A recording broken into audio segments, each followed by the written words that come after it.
All right, Dean, we are talking quarterbacks in today's video. As you know, there have been a lot of quarterbacks coming through who are labeled can't miss prospects. Georgia signed some, and then they didn't sign some. So we're going to talk about if Georgia, quote, dropped the ball with any of them. And we're going to start with the guy who was supposed to be the savior, right? You went up to Seattle to watch him throw. He was supposed to save the program for Mark Richt. Ended up he had to save the program for Kirby Smart. He was a big deal. Jacob Eason, we know the story. It's hard to say they dropped the ball with him because they did land him, and I know he had the injury, but, you know, we looked earlier about, you know, his career, where he is now, what he did in the NFL. 5 for 10, 2 interceptions. Did Georgia maybe drop the ball with his development? Did everyone did, or was it just a weird situation where he got injured, Jake Fromm coming in? And we're going to talk about Jake Fromm in a second, but we're going to start with Jacob Eason because he was supposed to be the guy. The answer to all of those is probably yes. I think I am very sympathetic towards Jacob for a lot of different reasons, mainly because the amount of pressure that guy got, I mean, that was stupid. Yeah. It made no sense. And I do think the development at quarterback was lacking.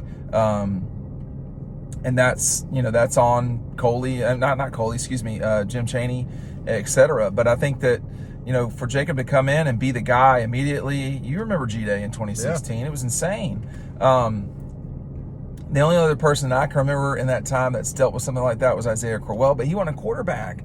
Yeah.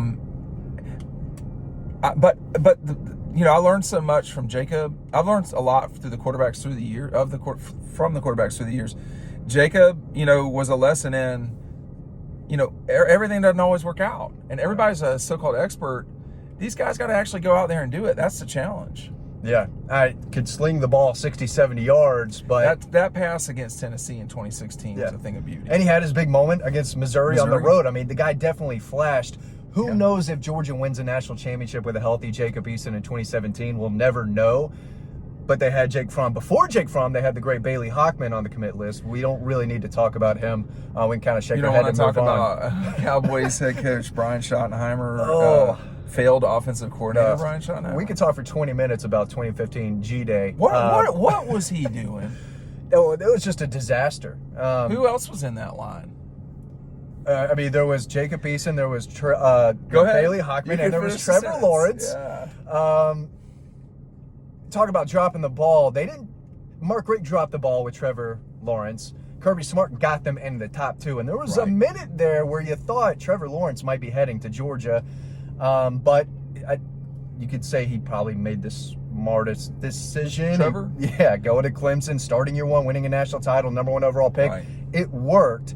But Jake Fromm was smushed in between Jacob Eason and Trevor Lawrence in that 2018 class. So we'll get to Justin Fields in a second because you could say they kind of dropped the ball with him and the way they used him early in his career. But did they drop the ball with Jake Fromm's development? Because it felt like he kind of got a little worse and worse from 2017, 2018 to 2019. 2019 was pretty bad from Jake. Yeah. And I think in 2017 they handled that exactly the right way. Yeah. But you had the ability to handle it the right way. You had a massive offensive line, Andrew Thomas coming in, playing freshman, locking down one of the tackle spots. You had Zaya Wynn on the other side at left tackle. So you had your tackles, and then your interior guys just smashed people half the time. You had a hell of a running game. And I was just going to say, then you had 2 elite running backs, 2 Super Bowl champion Sony Michel. You have arguably the best running back when healthy in the NFL from Nick, and then his time these last 7 years, 5 years. You know, Nick has been an elite player. So they didn't ask Jake to do a lot of stuff. I think he threw 10 balls or 6 balls against the Gators. Yeah. In 2017. But with Jake Fromm, and you could see this when you watched him play in high school, when he needed to do it, he could do it. And whatever year against Florida, and we talk about 18 or 19, but the drive against Oklahoma was not Stetson Bennett against Alabama in the fourth quarter, but it was not dissimilar from that. It was an amazing performance from him. I mean, when he left the field after that year, they had the lead in the national championship game, and you thought things were just going to get better. He didn't play his best game against Alabama that year. In 18, he did. Right. That throw to Mecole down the field was phenomenal in that Right. national title game. But the turnover, the yeah. interception was a rough interception, and I think, I mean, I might be harder on Jake than most people. I don't know. I think most people are like kind of easy on him, to be honest with you. I think the reality is he was an extremely good college quarterback, but he was not as gifted as the guy that came before him or the guy that came after him. But to his credit, he would gnaw your foot off to start and play. Yeah. So did they drop the development, drop the ball with Jake? I don't think so. I just think Jake hit his peak in 18. And in 19, that offense just wasn't good. Yeah, but he was the guy in 18, and everyone knew it. Oh, yes, you're talking about this whole thing. Except Justin Fields. No, Justin wasn't. We thought he was going to come in and just take over. Justin was getting procedural penalties late in 2018 against Auburn. You know, the spring, I know people that were there watching the scrimmages. I mean, Justin was having a hard time, which he should have. Yeah. You know, he didn't look great against Tech either, if I remember correctly. To Jake, so it's a little bit apples and oranges. I remember talking to somebody on the staff about this when I was doing a story on Jake Fromm in 19, and they said there's no scenario where you would not start a guy who took you to won the SEC championship and took you to a national championship game. Yeah. There's no scenario where you wouldn't start that guy the next year. And you know, Justin would have been. I remember talking to you after watching Justin play somebody. I can't remember. No, it was someone else, and it wasn't the competition. Oh, you saw him. I watched him. We crossed the city to go watch him play on a Friday, and you know, Harrison is not close to Athens, and he was like something you'd not yet seen. Yeah. And Georgia, the fit was not there yet. Yeah. Now, had Justin played at Georgia in 20, 21, and 22, or 2021, would he have won a national championship with Georgia? I think they would have been 21. Yeah. I don't know about 20. Now, Alabama was too good in 20. Yeah, I don't know about 20. Yeah. And in 19, he would have been a better quarterback at Georgia in 19 than Jake Fromm was at Georgia in 19. But we can't, like, I can't date my prom date from high school when I'm 26 and married. Like, I don't know what, you know what I mean? Like, it didn't work. That's all. There was the Dwan Mathis experiment for one game. But then Stetson Bennett came in. That's the question. Did they drop the ball with Stetson Bennett? Because, by the way, guess who was a quarterback the whole time except 1 year at Georgia? Stetson Bennett was, which goes back to, and I'll let you talk, speaking to the Justin thing, Stetson Bennett wasn't ready to be quarterback at Georgia until he was ready to be quarterback at Georgia. Yeah. And only then. And he still had to fight off Carson Beck to start that UAB game because Carson was getting first-team reps that first week of practice. We know that. And I thought there was a real chance Carson Beck would start against UAB. Stetson wins the job, throws 5 touchdown passes, and then I think JT Daniels played a little bit, started the Vanderbilt He started against South Carolina, and then the next week, I believe, was Vanderbilt. So I go up there. It's me. It's just the 9, like, there were 9 people there. Yeah. That was it. Because Vandy was still doing COVID stuff. And I couldn't be on the field. So I was in the press box, and JT comes out with a little bit of time left after he throws a touchdown to Lab McConkey. And that was the moment when I was like, these guys very well could win the national championship. 55-0. They were up 35-0 after the first quarter, or 28-0. Here comes Stetson Bennett. But I don't know this to be fact, but the speculation has been they were just aggravated that JT was constantly hurt. Yeah. And it's just like, you know, well, we move. We think Stetson Bennett's pretty good. Yeah. Why are we goofing around with this guy? Yeah, he can do it when he doesn't have to move at all, but we're at some point going to play a defense that's really good. And Stetson Bennett definitely was ready to do that. Absolutely. But it took him time. It took him time. I mean, he was 20 at the time, 22 maybe during the 21 season, then 23. But you could tell at 22 he was playing at a different level. Totally different level in 2022 than 21. No doubt about that. Not even close. Yeah. Then you had Carson Beck. He was a pretty good quarterback at Georgia. Yep, he was. Brock Vandagriff, not so much. So this is what brought on this conversation was you and I talking about Brock I think what people need to accept is that all of these quarterbacks I watched Brock a lot because it was the COVID season. There were a lot of restrictions. There were not as many at Prince Avenue for whatever reason. I watched Brock, I think, 5 times live or 6 times live, whatever it was. And this guy, I just kept saying, his guy, you might want him to be your decathlete, like to run decathlon. But like, he was very raw. That was all. Yeah. He was raw, and he was not being challenged at that level. He was clearly the best athlete, like in the zip code. Like, so he was just killing people. He ran like a deer. He can run, that guy. You should see his sister run track. It's amazing. She's really good. Now she's playing Alabama softball. Yeah. But did they drop the ball? No. Because what happens, Matt, is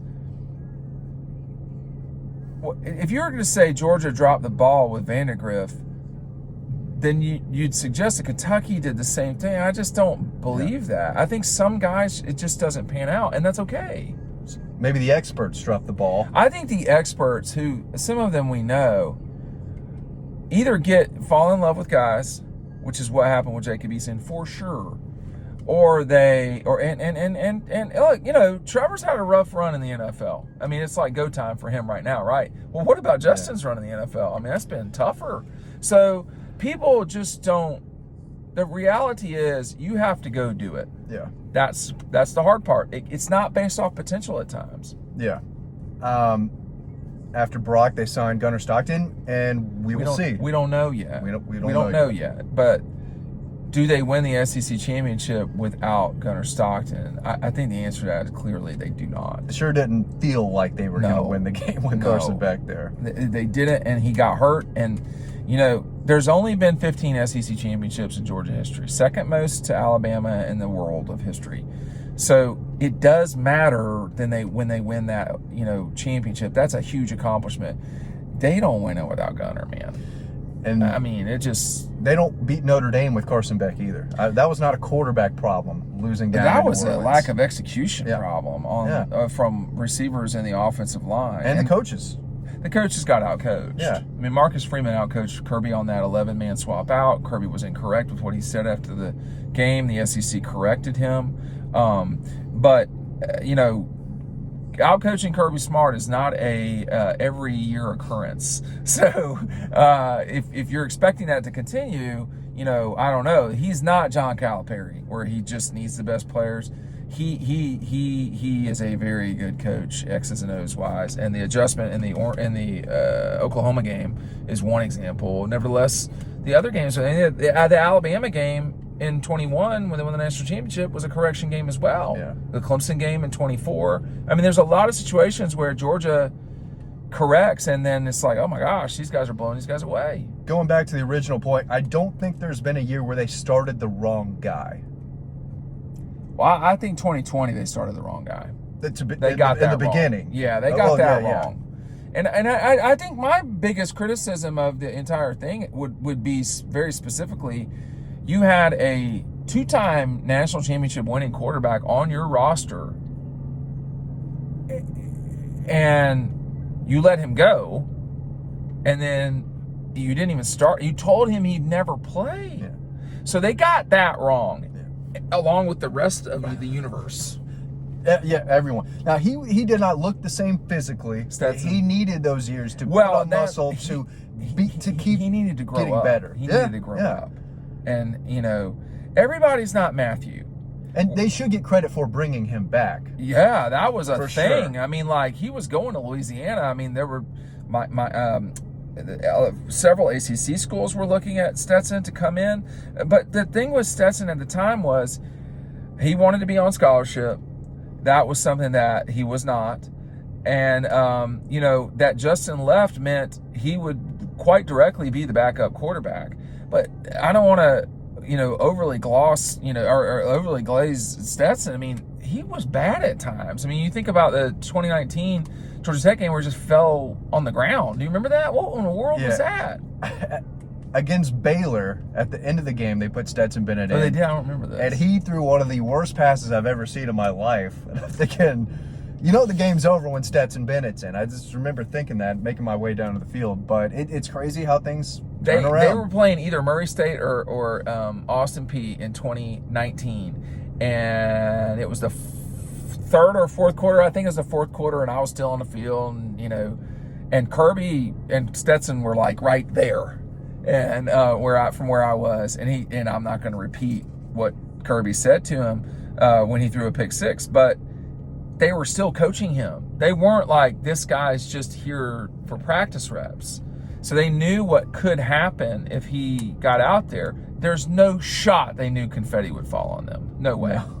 No shot. No shot at all. But and people weren't sold on Stetson Bennett after they lost to Alabama in Atlanta. And again, the point goes back to, I guess, what we started talking about. It is tough to evaluate quarterbacks. Oh, I agree completely. I don't think you can know from just physicality.